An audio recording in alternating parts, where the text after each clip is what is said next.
तो ये वीडियो है राइबोसोम्स के बारे में। Okay, ribosome. राइबोसोम एक ऐसा नॉन मेम्ब्रेन बाउंड ऑर्गेनल है जो कि आपका प्रोकैरियोटिक सेल्स में भी पाया जाता है और यूकैरियोटिक सेल्स में भी पाया जाता है। प्रोकैरियोटिक सेल्स में आपका 70s राइबोसोम्स पाया जाता है और यूकैरियोट में 80s राइबोसोम पाया जाता है। तो आपका प्रोकैरियोटिक सेल में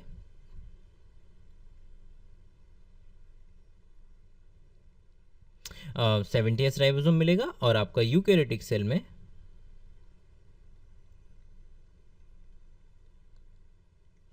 80s राइबोसोम मिलेगा। अब 70s और 80s में S कॉमन है, तो S पहले देख लेते हैं कि S क्या चीज़ होती है। तो जनरल भाषा में S का जो यूज़ होता है उसको बोलते हैं सेडिमेंटेशन कॉफिशिएंट। सो सेडिमेंटेशन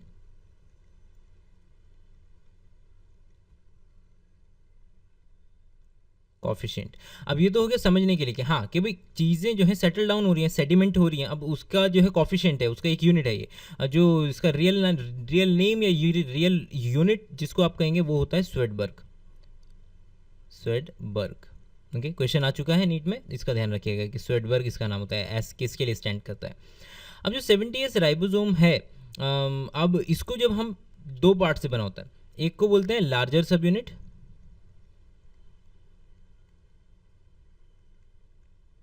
और एक होती है स्मॉलर सब यूनिट।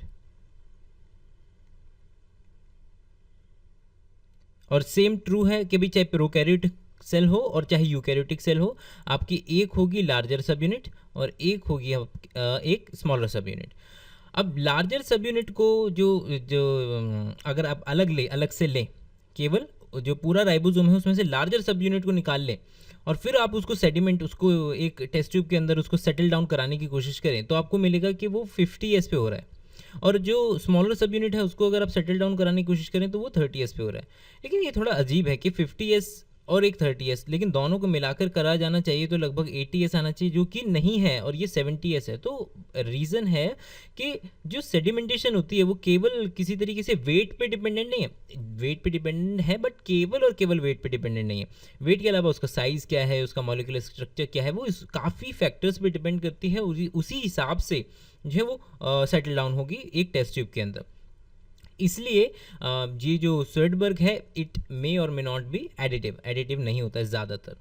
तो ये हो गया आपका लार्जर सब यूनिट 50s और ये हो गया आपका 30s। दूसरी इंपॉर्टेंट पॉइंट कि बहुत कम ऑर्गेनल होते हैं सेल के अंदर जो कि मेम्ब्रेन से बाउंड नहीं होते हैं। तो ये जो आपको दिख रहा है ये किसी मेम्ब्रेन से बाउंड नहीं है, ये अपने आप में एक स्ट्रक्चर है। और ये स्ट्रक्चर बना किसका है? सो सबसे पहले ये बना होता है आपका RNA का, और जो इसमें दूसरी चीज़ प्रेजेंट होती है protein. So protein plus RNA आपका क्या बनाते हैं? पूरा का पूरा राइबोसोम बनाते हैं। अब किस टाइप के RNA की बात कर रहे हैं हम स्पेसिफिकली? हम बात कर रहे हैं rRNA की। सो rRNA विद प्रोटीन, जो कि राइबोसोम्स की प्रोटीन होंगे, उसको राइबोसोम्स के अंदर गया। मेन पॉइंट क्वेश्चन जो आता है वो आता है rRNA का सिंथेसिस कहाँ होता है? तो ये अगर आपका न्यूक्लियस है तो न्यूक्लियस के अंदर आपको कुछ डार्क स्पॉट्स दिखते हैं, इस तरीके से कुछ डार्क एरियाज होते हैं। इन डार्क एरियाज को बोलते हैं न्यूक्लियोलस। और तो न्यूक्लियोलस के अंदर आपका जो है rRNA का फॉर्मेशन हो रहा है। दूसरी चीज़ कि rRNA अगर आप कोई भी सेल लें और सेल का एक बैंड रन करें, एक जेल रन करें। जेल रन करने से मेरा क्या मतलब है कि आप एक सेल के अंदर जितने भी अलग अलग तरीके के RNA प्रेजेंट हैं उनको उठाकर एक्सट्रैक्ट करें और उसको एक जेल इलेक्ट्रोफोरेसिस के थ्रू चला के देखें। तो आपको क्या मिलेगा कि आप तो एक तो मिलेगा, क्योंकि भाई सेल में अलग अलग mRNA मौजूद होते हैं। mRNA अलग अलग साइज़ का होता है, तो mRNA की वजह से आपको एक स्पीयर मिलेगा पूरा अलग अलग साइजेस का। बट आपको कुछ बैंड्स भी मिलेंगे। ये बैंड्स जो होते हैं वो rRNA के ही होते हैं। ओके, rRNA, क्योंकि जब ये बैंड किसी चीज़ का अगर बन रहा है तो वो इस बात को अपने आप में दिखा रहा है कि वो कितना ज़्यादा अबंडेंट सेल में, कितना ज़्यादा मात्रा में प्रेजेंट है। ओके, अगला चलिए आगे बढ़ते हैं। बोलते हैं कि 50s को आखिर किस किस से बना हुआ है? एक तो हो गया प्रोटीन, अब दूसरा बोला था हमने rRNA।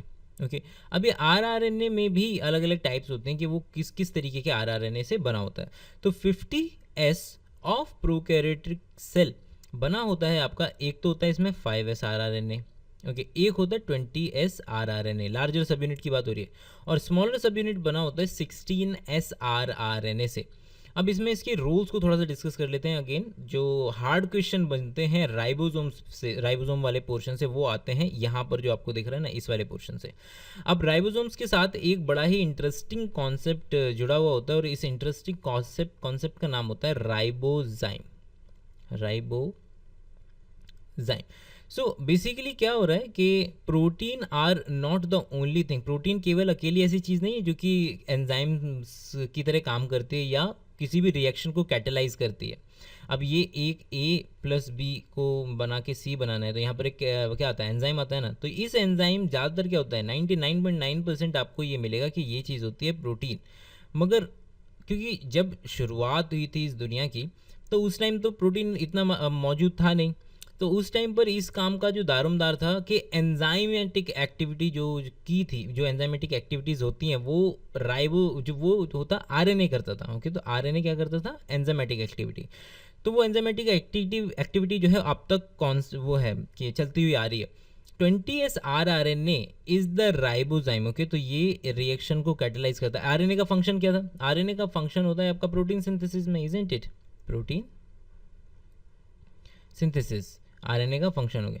इंपॉर्टेंट पार्ट क्या हो रही है कि इसके अंदर ये क्वेश्चन आ चुका है कि 23S RNA is acting as the ribozyme. ये तो हो गया बड़े प्रोकैरियोटिक सेल के राइबोसोम की बात, और ये सेम मौजूद है यूकैरियोट्स में भी। और तो यूकैरियोट्स में क्या है कि 80S राइबोसोम है।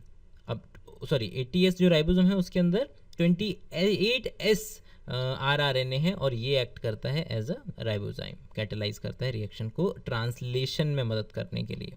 ओके, अब ये तो हो गया आपका बेसिक आइडेंटिफिकेशन कि ये ज़्यादातर पोर्शन इसमें से कवर हो गया।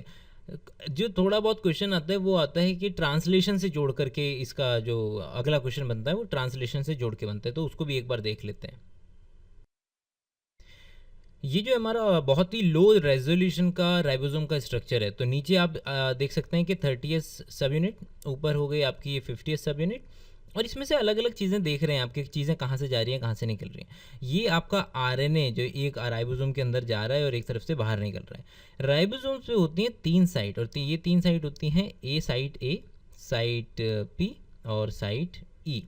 अब इनको जब अगर हम पढ़ने की कोशिश करें तो A is standing for amino acylation जो पोजीशन है। So amino acylation. अब यहाँ पर क्या अमाइनो एसाइलेशन से क्या मतलब है कि जो आपका जो टीआरएनए होगा, ये जो आपका टीआरएनए है वो किससे जुड़ा हुआ है, एक ये अमाइनो एसाइलेटेड अमाइनो एसिड इस पर जुड़ा हुआ होगा, वो आके यहाँ पर बैठ सकता है। दूसरी जो चेन जो पोजीशन है वो पी है, पेप्टाइड वाली। Okay, peptide. यहाँ पर क्या होगा, इलोंगेशन हो रहा है आपका पूरा का पूरा चेन का। ई साइट है एग्जिट साइट। ओके, यहाँ से वो बाहर निकल जाते। अब जो क्वेश्चन आता है, जो क्वेश्चन आ सकता है, वो क्वेश्चन ये होता है कि आखिर क्या चीज़ है ऐसी क्या चीज़ है इस एमआरएनए के अंदर, वो जाकर के राइबोसोम से किस तरीके से इंटरेक्ट करता है, वो देख लेते हैं एक बार। ओके, तो इतना तो आपको अगर अब इस वीडियो को देख रहे हैं तो इतना आपको पता होगा कि अगर ये एमआरएनए है, ओके, और ये इसका 5' साइट है, ये इसका 3' साइट है, तो समवेयर अराउंड हेयर यहाँ पर आपका एक ट्रिपलेट होगा, और इस ट्रिपलेट का नाम होता है AUG। और AUG कोड किसके लिए करता है, मेथियोनिन के लिए, मेथियोनिन के लिए अमाइनो एसिड है, और स्टार्टिंग कोडॉन भी आपका AUG होता है। आप इसको यहाँ पर देख सकते हैं। तो ये आपके अलग अलग बैक्टीरियाज हैं, ये आपके उनके एमआरएनए में एक पोजीशन देख रहे हैं जहाँ पर कि पहला इनिशिएशन कोडॉन जिसको कि AUG भी है वो होता है।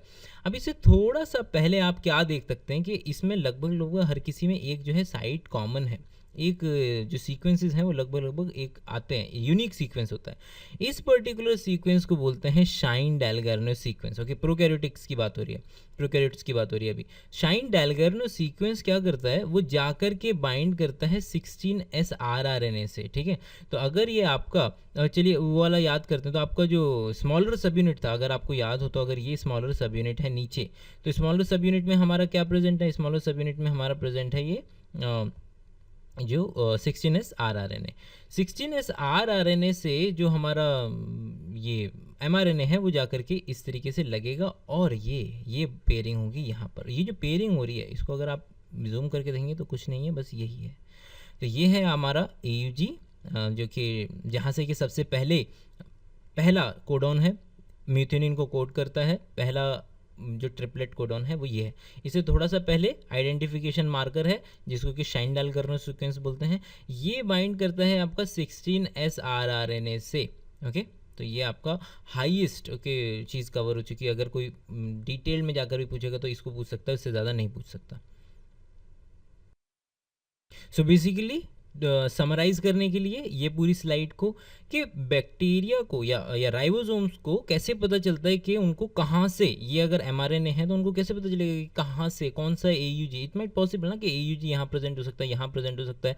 तो राइबोसोम को आखिर पता कैसे चलेगा कि ये वाला ही एयूजी है जहाँ से मुझे ट्रांसलेशन स्टार्ट करना है। तो एयूजी से थोड़ा सा ठीक पहले एक सीक्वेंस होगा। इस सीक्वेंस का नाम होता है शाइनडाल-कर्नो सीक्वेंस, जो कि बाइंड करता है 16S rNA से और उसकी वजह से इसको पता चल जाता है।